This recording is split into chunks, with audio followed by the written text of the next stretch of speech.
Elaboração de respostas para as enigmáticas interrogações sobre o ser em si mesmo, a vida, a morte, a realidade, o destino, as ocorrências felizes e desditosas. Remontando-se aos recuados períodos do desenvolvimento antropológico, por exemplo, o Paleolítico, pode-se encontrar o homem primitivo de então, tentando expressar o seu medo ao respeito, para ele inexplicáveis forças que se lhe sobrepunham, utilizando-se de cultos bizarros, expressos em gravetos e pedras sinalizados, que eram colocados junto às fogueiras, numa forma muito primária de culto religioso. O arquétipo da fé religiosa já se lhe apresentava como necessidade de sufragar algo que supunha sobrevivente à morte no clã ou fora dele. Na visão junguiana se afirma que a personalidade humana é constituída pela consciência e tudo quanto ela pode abranger, e pelo interior de amplidão indeterminada, ilimitada da psique inconsciente. Nessa personalidade muito complexa haveria algo de indelineável e indefinível, tendo-se em vista que uma grande parte, a que se expressa externamente, possui consciência, podendo ser observada, enquanto que inúmeras ocorrências permanecem informes, inexplicáveis. Assim raciocinando, pensa-se que há uma fonte geradora desses fatores desconhecidos que provém de uma consciência mais ampla, de uma psique mais bem elaborada e que se poderia denominar como intuição. A palavra pretende significar que o acontecimento não foi previsto, aparecendo inesperadamente, sem uma procedência determinada, como se ele próprio se produzisse. Essa intuição, numa análise religiosa, procederia da divindade que administra tudo quanto haja criado. Através dessa reflexão, acreditava Jung no valor de qualquer confissão religiosa, especialmente a religião católica, pela autoridade exercida sobre as criaturas, atendendo-as nos seus momentos graves e de conflitos, mediante a absolvição do pecado ou a sua condenação pelo permanecimento nele. De alguma forma, no passado, esse mito constituía uma proteção para todos aqueles que se sentiam fragilizados e necessitavam do apoio de algo forte e dominante. O enfraquecimento moral do clero e a decadência do poder da fé religiosa, de alguma forma deixaram a criatura humana desprotegida, e, à medida que surgiram outras confissões, foram gerados mais conflitos do que segurança e apoio. Atendendo aos seus clientes, Jung, não poucas vezes, buscava informar-se qual era a religião que professavam, recomendando aos católicos que buscassem os seus sacerdotes para se confessar e, comungando, receberem absolvição, mesmo que através de penitências sempre libertadoras, quando protestantes, em razão de haverem gerado muitos conflitos e perdido os dogmas e os ritos que se enfraqueceram, a solução seria sugerir maior integração nos postulados evangélicos, que lhes poderiam servir de suporte para se precatarem das amargas experiências imediatas, para as quais não possuíssem resistências. Superando o conceito de que toda neurose tem suas raízes fincadas na sexualidade infantil reprimida, ou encerra uma insuportável ânsia de ambição e de poder, a proposta, válida, apresenta-se através de uma análise dos outros conteúdos psíquicos nos serem capazes de suportar as referidas experiências imediatas. Não se pode descartar, no entanto, a hipótese espírita da reencarnação, na análise em tela, a fim de explicar-se a existência de fatores causais, anteriores à concepção, que podem expressar-se por meio da repressão da sexualidade infantil, ou da ambição e do poder, em razão das heranças graves que se encontram hoje no inconsciente pessoal do portador do transtorno neurótico. Nesse caso, o self, expresso na personalidade humana, possui a totalidade dos fatores conscientes observáveis, assim como de todos aqueles que são indefiníveis e indelineáveis. O esforço que se deve empreender para o indivíduo conseguir a sua reintegração religiosa é valioso e tem caráter de urgência. Essa reintegração, bem se vê, não faz pressupor-se uma vinculação a tal ou qual confissão que predomine na consciência geral, mas que melhor atenda aos quadros de valores e necessidades de cada pessoa. Necessidade da fé religiosa. A crença religiosa pode expressar-se sob dois aspectos psicológicos, um castrador, proibitivo, gerador de culpa, e outro estimulante, psicoterapêutico, consolador. No primeiro, apresenta-se como fenômeno de transferência dos conflitos que parecem apaziguar-se mediante a eleição de uma confissão doutrinária que pertence ao indivíduo, portanto tornando melhor e mais presunçoso do que os demais, em uma falsa autorrealização, por efeito, não raro, de dificuldade de ajustamento e vitória no meio social. Trata-se da fé cega, aquela que impõe seus dogmas e conteúdos sem permitir reflexão nem análise, contribuindo para que o adepto se sinta autoconfiante e aparentemente pleno. Os seus conflitos, dessa maneira, não são superados, mas recalcados no inconsciente e espocam em clima de fanatismo que se exterioriza mediante as perseguições de lamentáveis consequências, resultado da insegurança pessoal e da instabilidade emocional.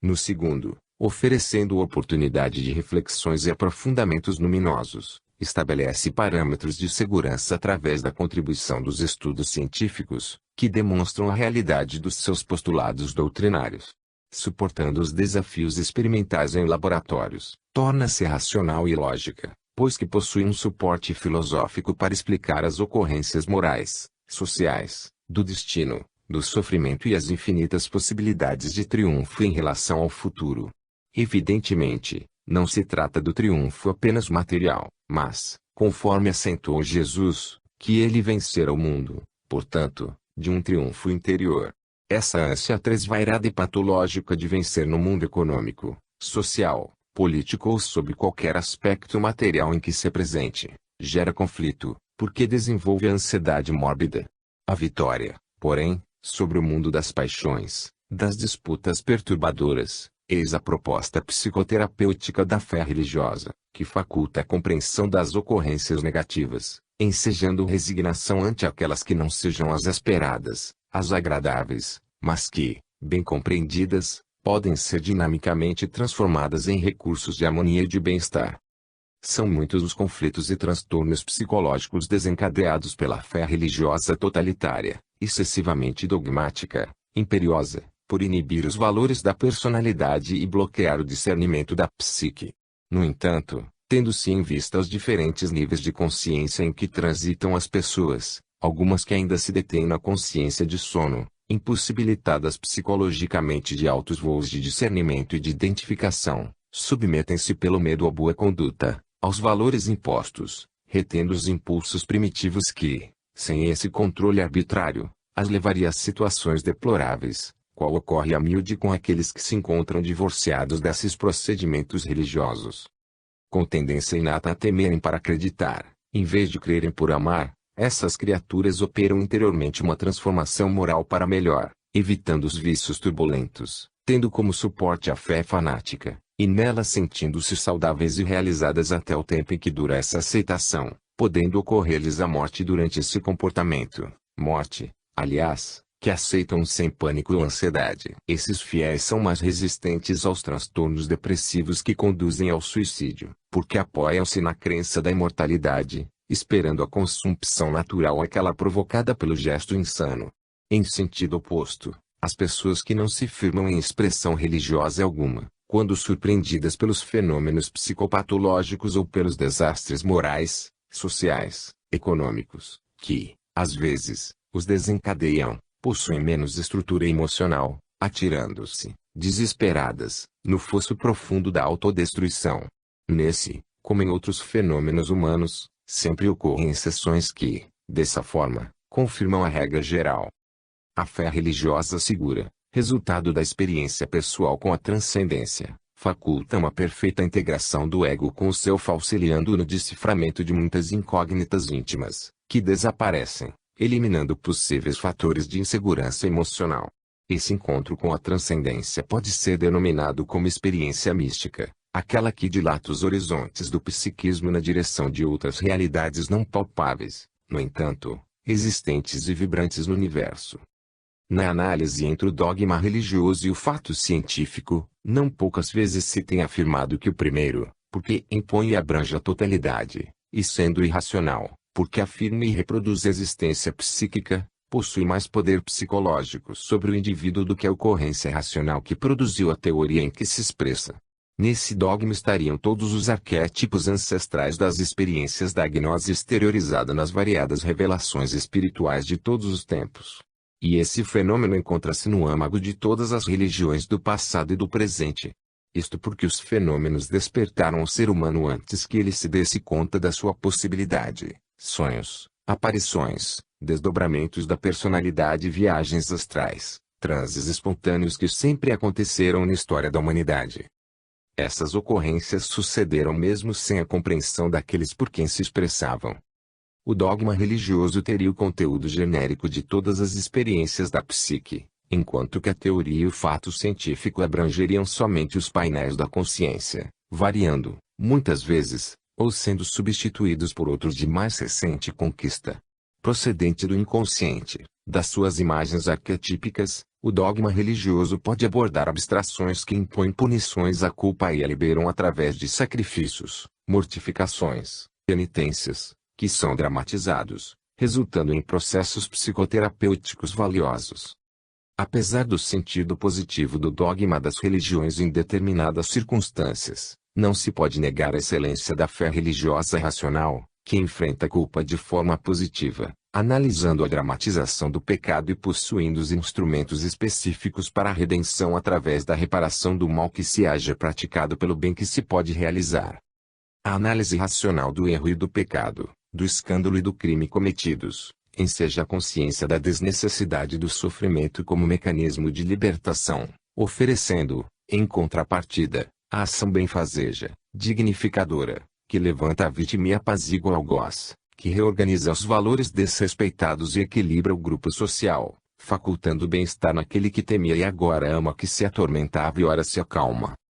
A união, portanto, positiva, de alguns dogmas, tais a existência de Deus, a realidade do ser imortal, a reencarnação, que se impõe como processo de evolução, quando confirmados pela experiência racional da investigação científica, constatando-se essa sobrevivência do espírito mediante a sua comunicação intelectual e física, objetiva e subjetiva, contribui com maior eficiência para que a fé religiosa se expresse de forma terapêutica e saudável, não gerando novos conflitos nem evitando comportamentos que seriam proibidos e deixam de ser vivenciados apenas pelo bom motivo de saber-se os danos que causam. A fé religiosa, em sua necessidade de harmonização do ser humano, é uma experiência pessoal intransferível, que pode ser despertada por outrem, todavia tem que ser vivenciada pelo indivíduo. Apoio terapêutico pela religiosidade. O homem que crê tem muito mais possibilidades, nos vários compromissos existenciais, do que aquele que vive atormentado pela dúvida ou que simplesmente não crê.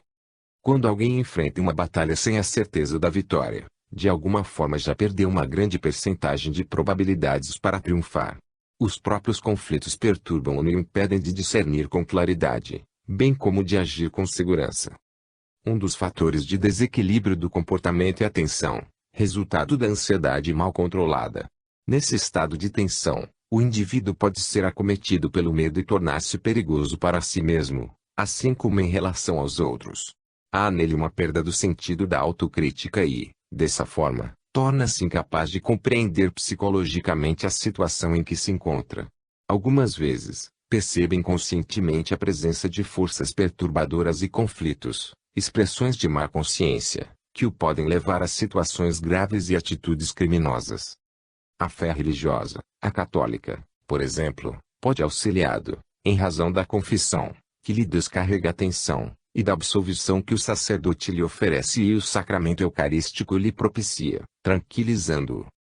Cabe, porém, ao indivíduo, não obstante esse apoio religioso, buscar a sua vida imediata, sua própria experiência de vida, eliminando as exigências das tradições, expressando-se em sonhos pessoais, únicos, não repetidos por outrem, mesmo que seja portador de problemas semelhantes. Isto porque, quando esses sonhos repetem-se mais ou menos idênticos, procedem dos arquétipos que expressam temas coletivos que se encontram no inconsciente geral, como heranças das culturas, das crenças e das aspirações ancestrais. As tendências primárias e as heranças da violência passada, que permanecem na estrutura psíquica do ser humano, é que o levem aos atos de hediondez e de perversidade que se vêm repetindo através da história, em razão também de haverem sido praticados por ele mesmo, nos processos das reencarnações passadas. A presença da religião no seu mundo íntimo, que ampara e estimula o bem e a sua prática, produz-lhe um efeito terapêutico superior, por ensejar-lhe possibilidades de reconstrução do que foi destruído e de renovação pessoal ante a vida. Não se pode ignorar que, por outro lado, o maior número de guerras que sofreu a humanidade teve origem nas paixões religiosas íncitas em personalidades psicopatas, que se deixavam conduzir pelo fanatismo, tornando-se perversas, em consequência da insegurança pessoal e dos distúrbios interiores em que estorcegavam. Conduzindo o seu passado nele mesmo, herança das experiências transatas e dos processos da evolução, somente através do esforço e da luta íntima renhida que se pode libertar dos atavismos primitivos e das experiências degradantes a que se vinculou anteriormente. Quando, porém, como efeito danoso desses comportamentos, já se lhe instalou o transtorno neurótico e a sombra densa predomina na sua conduta, a religião ainda pode oferecer-lhe recursos saudáveis para que a personalidade, lúcida e consciente, e a sombra possam marchar juntas, convivendo sem atritos nem imposições de uma sobre a outra.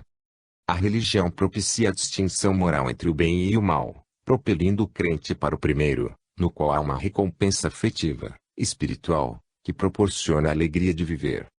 Em uma análise profunda dessa dualidade, no entanto, ao infinito, ocorre uma fusão de ambos os conteúdos, porque o mal transitório conduz à aprendizagem para o bem permanente, e todos os homens e mulheres passam pelas experiências amargas e perturbadoras, a fim de fixarem os estímulos positivos, aqueles que não geram culpa nem desarticulam os painéis da consciência, que prevalecerão triunfantes. Uma religião que concilie o dogma com a razão poderá oferecer uma instrumentação psicológica muito segura para esse apaziguamento da sombra no desiderato da união com a personalidade consciente, retirando-lhe o conteúdo vulgar, primitivo, portador de malignidade. Infelizmente, o ser humano vem perdendo contato com a terra, com a fraternidade, em face dos conflitos de opiniões, das imposições do intelecto sobre o sentimento, da robotização que transforma o ser humano em máquina, a repetir atividades que lhe destroem a capacidade de criar, de enriquecer-se de novos valores espirituais. Isso resulta do prejuízo experimentado pelas religiões que vêm perdendo contato com os fiéis, algumas mais interessadas no números, nas massas rendosas, que oferecem proventos materiais e edificam santuários cada vez mais extravagantes, que anestesiam as necessidades profundas da emoção com falsos milagres de ocasião, deixando os crentes mais aturdidos e desesperados, quando despertam posteriormente. Continuam recebendo as multidões, porém, constituídas por pessoas vazias de harmonia e de sentimentos solidários. Outras, preocupadas com a política terrestre, especialmente em relação à preservação dos tesouros e posses acumulados, não dispõem de conselheiros e pastores suficientes para os indivíduos que necessitam de atenção pessoal, fugindo, ao se sentirem órfãos da mãe espiritual, para as madrastas viciações, que são as dependências químicas e alcoólicas, sexuais e brutalizantes, que pensam substituirão a tranquilidade que perderam. Não se poderão impor a essas criaturas leis que as tornem melhores e mais harmônicas, porque se tratam de conquistas interiores, pessoais e intransferíveis, somente possíveis quando cada qual opera sua transformação interior para o melhor. É necessário que a proposta religiosa se expresse no trabalho em favor do homem lúcido, em vez da repressão daquele ser inferior que nele vige, ajudando a melhorar-se, a cooperar, evitando que se rebele ou agrida. Não será através do corte da cabeça que se poderá eliminar a dor que dela procede. Também não será por métodos castradores, proibitivos, inibidores, que se atenderão aos transtornos neuróticos, mas exatamente de forma diferente, isto é, buscando-se as raízes de onde procedem para erradicá-las sem violência, mediante a identificação e superação das suas mensagens. Nessa operação, torna-se inadiável a contribuição da imaginação ativa, método superior para tornar os conteúdos inconscientes perfeitamente conscientes, conquistando-os, para que eles se harmonizem com o ego. Pode-se estabelecer que a união do ser humano com Deus, no cristianismo, está representada por Cristo e pela sua cruz, o amor e o sacrifício, que avançam juntos, abrindo espaços emocionais para compreender-se a própria natureza, suas necessidades e exigências, trabalhando-as com paciência e resignação, ao mesmo tempo ascendendo emocional e espiritualmente em viagem segura dos vícios e dependências perturbadores para outros patamares de satisfação e de bem-estar, sem culpa nem ansiedade, ante a certeza de se estar avançando com segurança para o encontro com a plenitude, com o reino dos céus. Esse esforço propiciado pela religião conduz ao si mesmo consciente das suas responsabilidades, a uma introspecção, evitando projetar a própria sombra, o que faculta assumir os resultados dos seus empreendimentos e condutas, não transferindo as consequências para os outros, e descobrindo-se membro atuante do mundo, no qual tudo tem um significado igualmente íntimo. O que acontece fora tem a ver com o que se passa no íntimo do indivíduo. Assim, iluminando-se a sombra, obter-se-á como resultado uma grande contribuição em favor do grupo social, do mundo em geral. Essa aquisição de consciência do si constitui uma vitória muito grande para a sociedade, em razão das projeções recíprocas que povoam o universo dos grupos sociais, que não assumem os valores reais que os constituem, fugindo através de mecanismos sombrios que os escondem por momentos, mas não os retêm por largo tempo.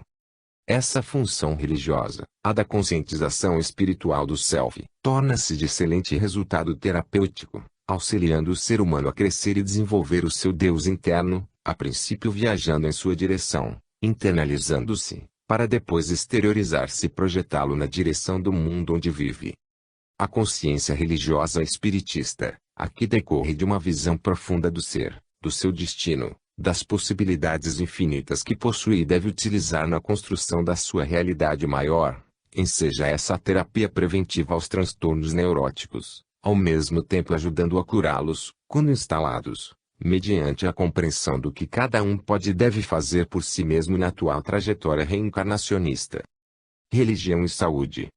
A adoção de uma conduta religiosa que trabalhe o indivíduo, nele edificando valores de dignificação e de bem-estar, é valioso contributo psicológico para a sua saúde. Freud informava que a religião é, por si mesma, uma neurose compulsiva. Certamente a tese não pode ser generalizada, pois Jung, por sua vez, reconheceu a sua necessidade para um bom e saudável equilíbrio psicológico, antineurotizante, desde que constitua estímulo para o prosseguimento das lutas e para o trabalho de renovação interior do indivíduo. O mesmo ocorre com a ciência, que algumas personalidades podem utilizar-se de forma dogmática, facultando-se intolerância e fuga compulsiva em torno das incertezas que a existência proporciona. Há uma necessidade de um indivíduo segurar-se em algo que o poupe da ansiedade, do medo, e a fé na ciência, em face do seu conteúdo racional, pode tornar-se neurótica e compulsiva. Nem todos, porém, assim procedem, havendo a diferença entre os comportamentos saudáveis e os neuróticos. É necessário examinar se a religião mantém o indivíduo infantilizado, dependente dos seus postulados e receoso das lutas que deve travar, a fim de adquirir a sua maturidade psicológica, ou se tem um caráter libertador. Na segunda hipótese, os seus paradigmas e teses devem contribuir para a sua autoaceitação, para o reconhecimento dos próprios limites, contribuindo para que possa desenvolver todos os valores que lhe dormem latentes, especialmente ampliando-lhe a capacidade de amar ao seu próximo, a natureza, a vida e a si mesmo. A religião não pode servir de fuga psicológica para o indivíduo poupar seu enfrentamento dos seus conflitos, dos processos de libertação do sofrimento, que pode ser modificado mediante a coragem de defrontá-los e trabalhá-los corajosamente com os instrumentos da realidade.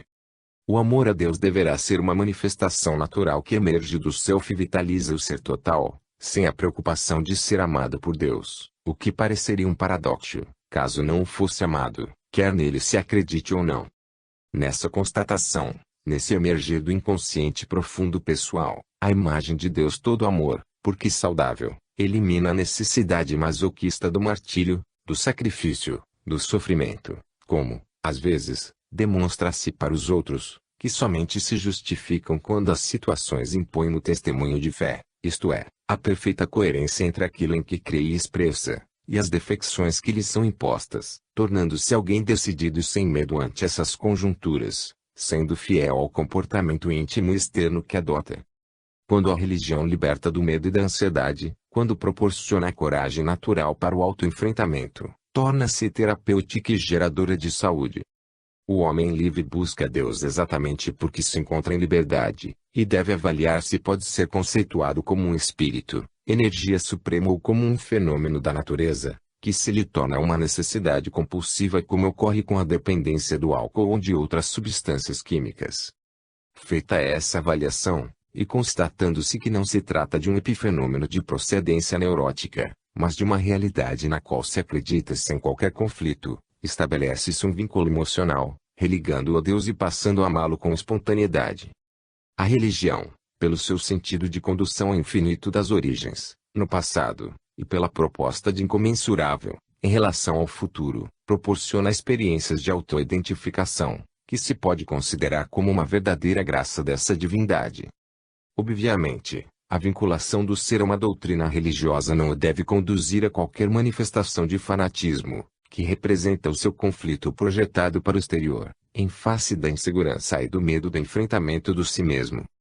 Através da religião, o homem aprofunda reflexões e mergulha no seu inconsciente, fazendo que ressumem angústias e incertezas, animosidades e tormentos que podem ser enfrentados à luz da proposta da fé, e que são lentamente diluídos, portanto, eliminados, a serviço do bem-estar pessoal, que se instala lentamente, tornando-o cada vez mais livre e, portanto, mais feliz.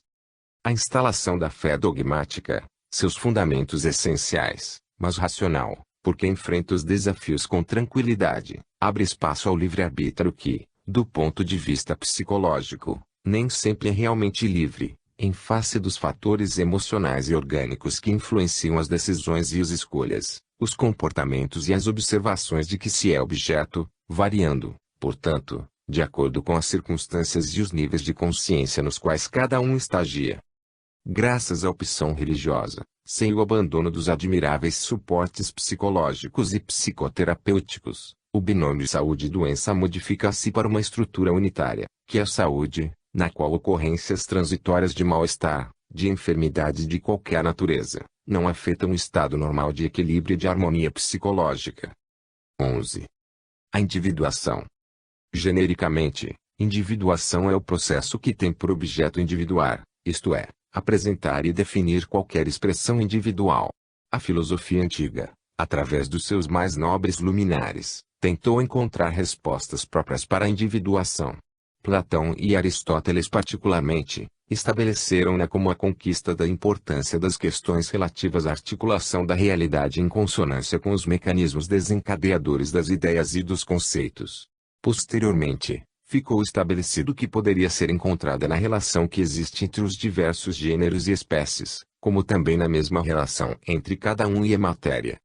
Diversas correntes apareceram mais tarde entre os escolásticos, por exemplo, os nominalistas extremos, que consideravam a necessidade de uma ideia vinculada à coisa, pois que, deixando de existir qualquer forma de realidade determinada, a questão deixava também de ter um caráter de individualidade, tornando-se universal, não podendo ser compreendida mediante convenções e existindo apenas na mente. Já o tomismo centralizava na matéria, em face da constituição das substâncias criadas sensíveis, desde que as formas independentes possuem o princípio da individuação, o que equivale dizer que podem ser simultaneamente espécie e individualidade. Com muita perspicácia, porém, São Tomás de Aquino foi mais profundo, procurando demonstrar que esse princípio encontra-se não apenas na matéria, mas é aquela que se encontra em certas dimensões. Posteriormente, Locke estabeleceu que o princípio da individuação é a própria existência. Não ficaram,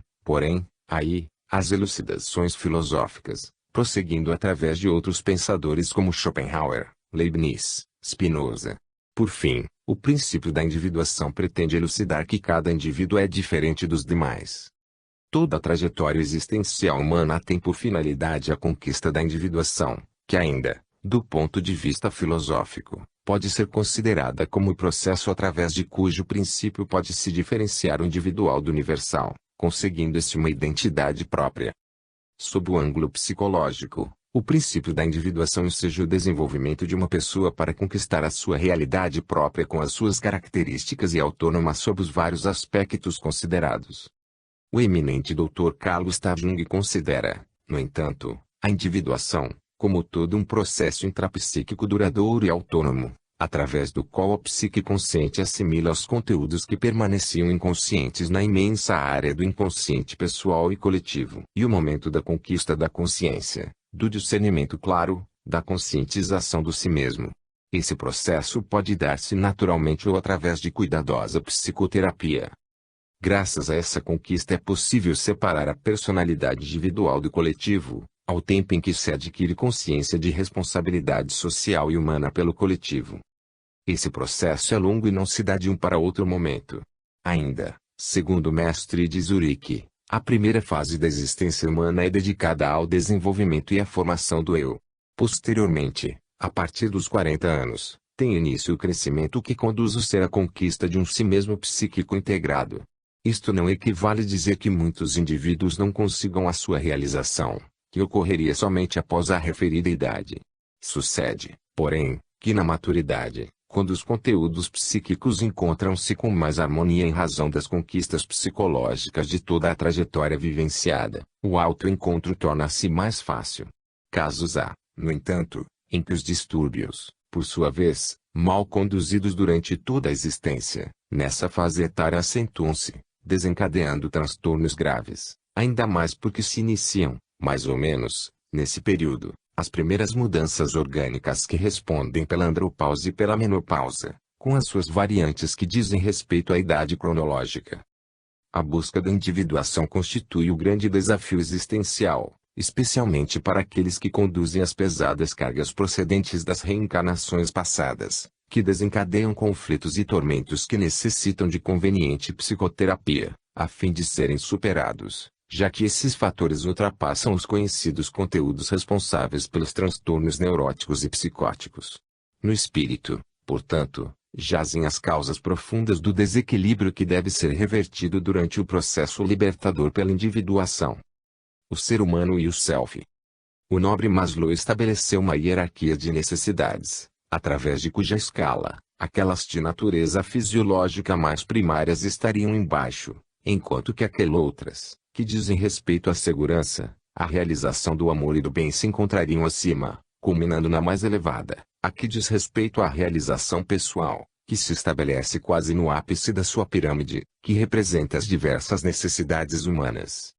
Isto porque, segundo ele mesmo, muitos estudiosos da psicanálise como do behaviorismo veem as criaturas desenvolvendo um grande esforço, a fim de se libertarem das tensões ou para compensarem quaisquer faltas que lhes chamem a atenção. Seria uma forma de comportamento pessimista, ao mesmo tempo negativista inerente à constituição humana. Assim sendo, as pessoas teriam que renunciar a algo, a fim de terem paz e não propriamente de lutarem por conseguir o que pretendem. Representaria um comportamento no qual se trabalharia para se verem livres da dor, da fome, do desespero, das exigências do sexo.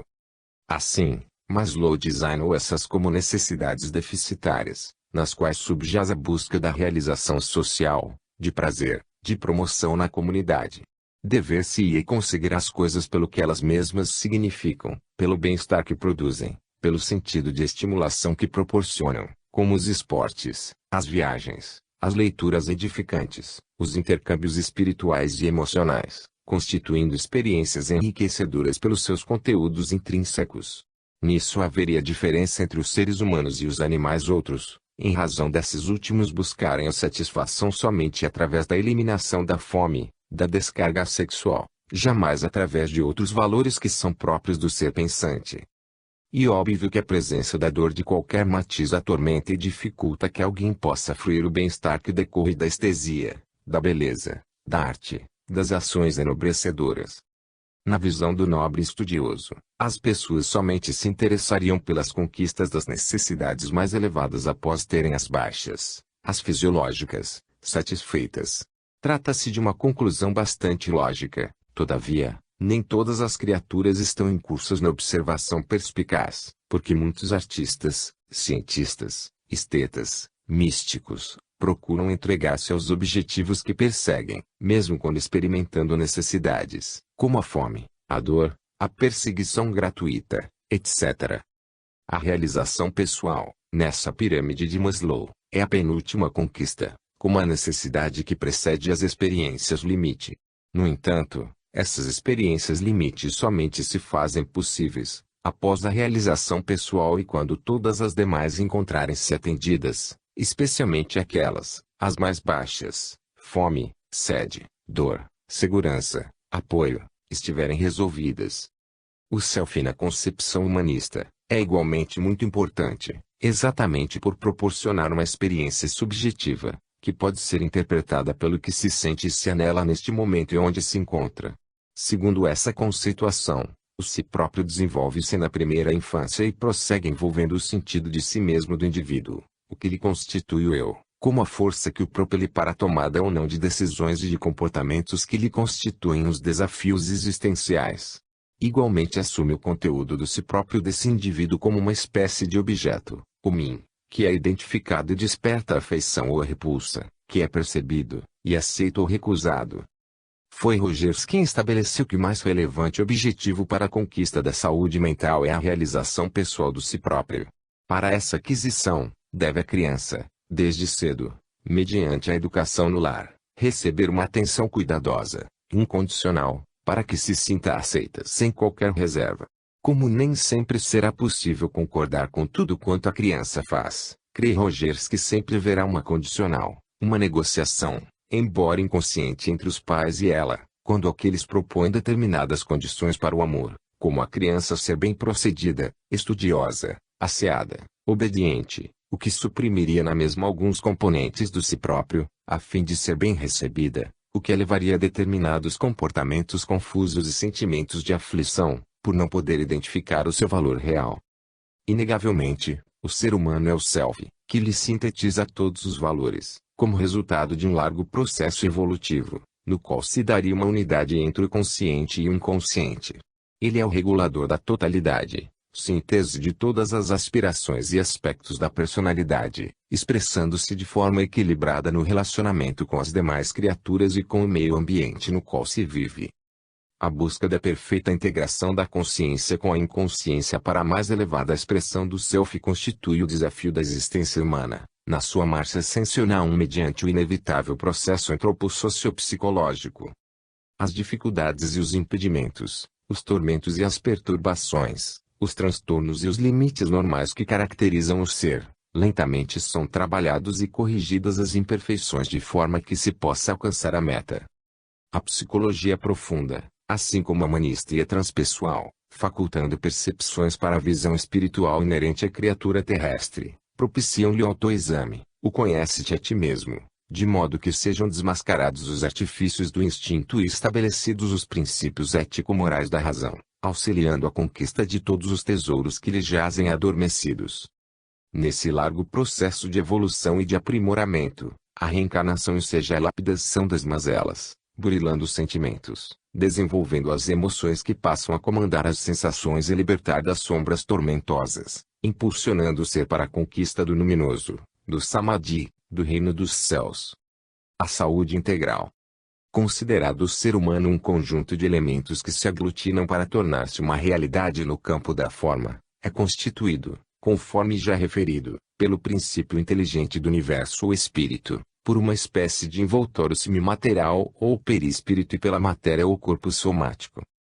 Procedentes do espírito todos os impulsos, esse é o agente dos sentimentos e do pensamento que se ampliam à medida que são aplicados nas realizações desafio das diferentes existências planetárias. Sendo o ser por excelência, é formado por energia especial dotada de inteligência, na condição de herdeiro de Deus, e que, desde quando criado, avança sem cessar no rumo do infinito que o aguarda até alcançar a plenitude que lhe está reservada. O perispírito que o reveste é o órgão no qual se esculpem as realizações que lhe procedem da essência, encarregando-se de modelar as futuras formas orgânicas e emocionais de acordo com os atos praticados no transcurso das existências de evolução. O corpo é um envoltório mais denso e, possivelmente mais grosseiro, que expressa os conteúdos profundos que procedem da energia pensante que lhe impõe, através do corpo intermediário, os mecanismos próprios para a aprendizagem e a reparação dos equívocos cometidos nos diversos experimentos a que vai submetido.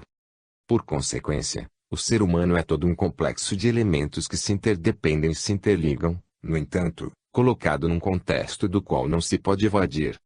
Preexistente ao berço carnal e sobrevivente à disjunção molecular, o espírito é o agente da vida nos diferentes aspectos sob os quais se apresente.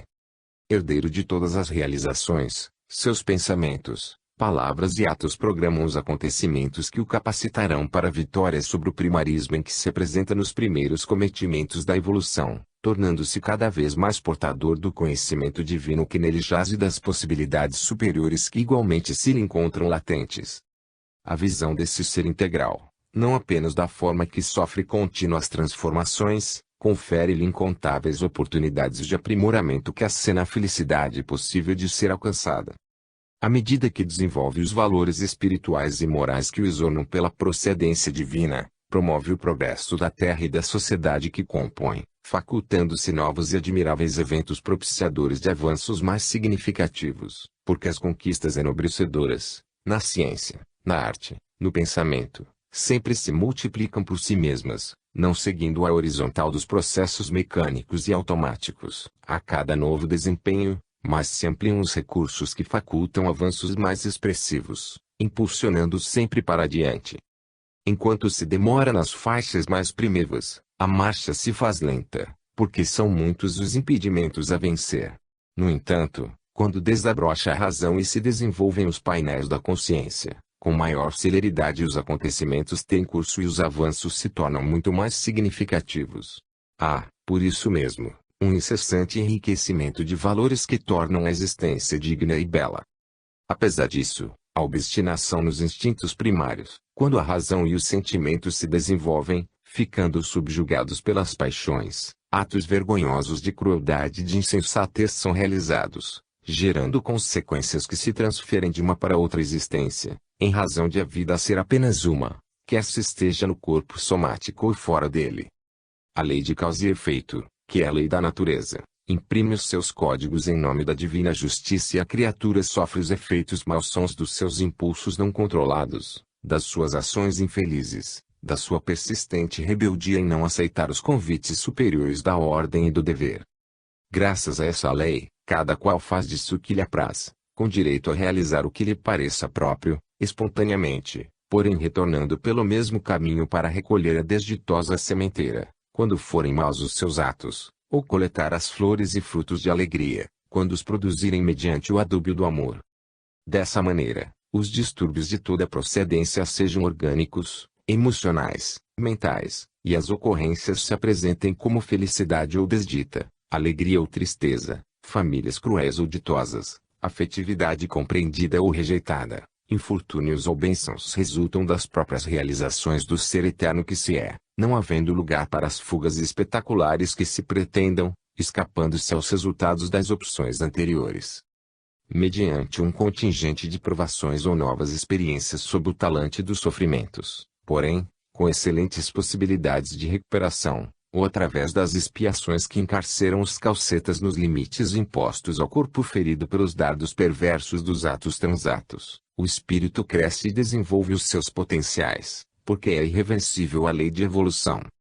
Eis porque o binômio saúde e doença faz parte dos mais intricados processos de ação espiritual do ser, apresentando-se como medida de coerção, de corrigenda ou concessão de alegria, de compensação, de realização feliz. Habitando hoje um corpo geneticamente bem modelado, utilizando-se de um cérebro rico de possibilidades ainda não utilizadas, nem sequer numa terça parte, o espírito dispõe de instrumentos de incomparável potencial para expressar-se na Terra e crescer na direção de Deus. A concepção do cérebro triuno, como efeito natural do próprio desenvolvimento do agente de utilização dos seus inimagináveis recursos, atende às necessidades da evolução do espírito, que poderá recorrer aos seus intrincados mecanismos de delicadíssima tessitura para alcançar os patamares mais elevados da felicidade. A saúde, portanto, integral, somente será possível, quando o espírito desvestir-se da inferioridade que ainda retém nas torpes paixões e nos interesses meramente materiais, sutilizando as suas aspirações e trabalhando os metais preciosos dos sentimentos para permanecer em harmonia com as vibrações cósmicas que a tudo envolvem numa sinfonia de excelsa beleza. Através das construções mentais saudáveis, das ações corretas e das transformações morais necessárias, o ser, etapa a etapa, vai se libertando das injunções penosas, experimentando os sofrimentos que haja instalado em si mesmo, e utilizando dos inestimáveis recursos médicos e psicoterapêuticos, conseguirá recuperar-se dos distúrbios afugentes, enquanto gera novos fatores que trabalharão pela sua paz e alegria de viver.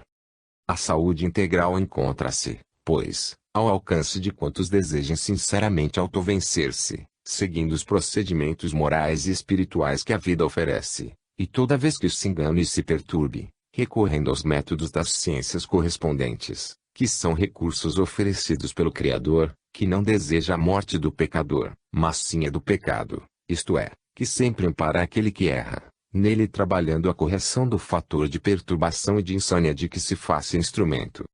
Nesse comenos, a vinculação religiosa dignificante constitui mecanismo de amparo à saúde, porque enriquece de emoções superiores os arcanos do ser, trabalhando-lhe o perispírito para que transfira para os painéis do corpo, da emoção e da mente, a música sublime do amor que tudo inunda e mantém. O luminoso. O nobre Jung encontrou no livro A Ideia do Sagrado, do emérito teólogo alemão Rodolfo Otto, a palavra luminoso, que lhe pareceu muito apropriada para traduzir a força espiritual, misteriosa, profética, que enseja qualquer experiência transpessoal ou imediata com a transcendência. Originada do latim numen, significa gênio criativo ou energia, o luminoso se expressa em manifestação do inconsciente coletivo, que pode ser aterrador, provedor, abstrato, estimulante, que se caracteriza como uma realidade que é o mais do que humana. Ao ser encontrado o self em plenitude, a pessoa experimenta a qualidade luminosa que está associada indelevelmente ao sagrado, à divindade. Essa experiência de caráter luminoso não pode ser transferida nem explicada a outrem que não a tenha vivido, porque faltam meios para expô-la e demonstrá-la, da mesma forma como se alguém desejasse expressar determinados sentimentos a outrem que jamais os haja experimentado. É individual, intransferível e enriquecedora. O self não vive encarcerado nos limites da moralidade, sendo diferentes os seus atributos em relação aos daqueles que as pessoas vivenciam. Essa característica aparentemente amoral do self nem sempre é percebida ou compreendida por diversos indivíduos que pretendem um encontro com o self superior, com o espírito guia, não sendo tão fácil o cometimento como a ignorância pressupõe. Encontros de tal natureza se revestem de grande choque emocional, momentaneamente indescritíveis, inesperados, incompreensíveis. Somente quando são superadas as muitas barreiras colocadas pelo ego e trabalhados os conflitos é que o self adquire o seu conteúdo luminoso, que se exterioriza do Deus interno que se encontra em todos os seres humanos. Assim, considerando-se o cérebro triuno, de Paul MacLean, nele encontramos toda a história antropológica do ser, desde os primórdios inscritos na presença do cérebro réptil, passando pelo mamífero e alcançando o neocórtex onde permanecem valiosas possibilidades ainda não identificadas de todo. O self é, portanto, herdeiro de todo esse patrimônio conseguido através das centenas de milhões de anos. Para ser penetrado na sua grandeza e totalidade é necessário que se mergulhe olhar para dentro de si mesmo, a fim de se poder identificar, com o luminoso, a grande meta para as experiências transpessoais. Nesse capítulo, há lugar para as ocorrências paranormais, para os fenômenos mediúnicos e todos os estados místicos, mesmo que nem sempre se ajustem aos parâmetros psicológicos vigentes, pela maneira como se expressam rompendo os padrões convencionais até então elaborados para a compreensão da psique. A experiência do luminoso estimula o avanço do ser e a superação dos limites do ego, auxiliando a criatura ao triunfo pessoal sobre si mesma, sobre suas deficiências e dificuldades, desfrutando de felicidade. O próprio Jung reconheceu que, o homem não muda, na morte, em sua parte imortal, ele é mortal e imortal ainda em vida, pois é tanto ego como self. Fim.